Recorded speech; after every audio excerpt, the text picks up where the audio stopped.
জুলাই সনদের অধীনে ভোট চায় জামাত। গণপরিষদ নির্বাচন দাবি এনসিপির। নির্বাচন পেছানোর সুযোগ নেই বলছে বিএনপি। বিকল্প ভাবলে বিপজ্জনক হবে, ব্রিফিংয়ে প্রেস উইং। পিআর পদ্ধতিতে নির্বাচনের দাবিতে অনড় জামাত ও ইসলামী আন্দোলন। একমত এনসিপি সহ আরও কয়েকটি দল। দাবি পূরণে জোট করে আন্দোলনের হুঁশিয়ারি নেতাদের। বহুদলীয় গণতন্ত্রের পথ উন্মুক্ত করেন জিয়াউর রহমান। বিএনপির জন্ম না হলে দেশ হতো ব্যর্থ রাষ্ট্র, দাবি মির্জা ফখরুলের। প্রতিষ্ঠাবার্ষিকীতে জনগণের অধিকার প্রতিষ্ঠার প্রত্যয়। জাতীয় পার্টির রাজনীতি করার অধিকার নেই, হাসপাতালে নূরকে দেখতে গিয়ে মন্তব্য নাহিদ ইসলামের। গণ অধিকার সভাপতির শারীরিক অবস্থার উন্নতি।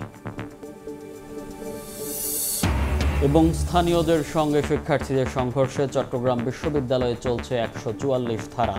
ক্যাম্পাস জুড়ে থমথমে পরিস্থিতি। ক্লাস পরীক্ষা স্থগিত রেখেছে প্রশাসন।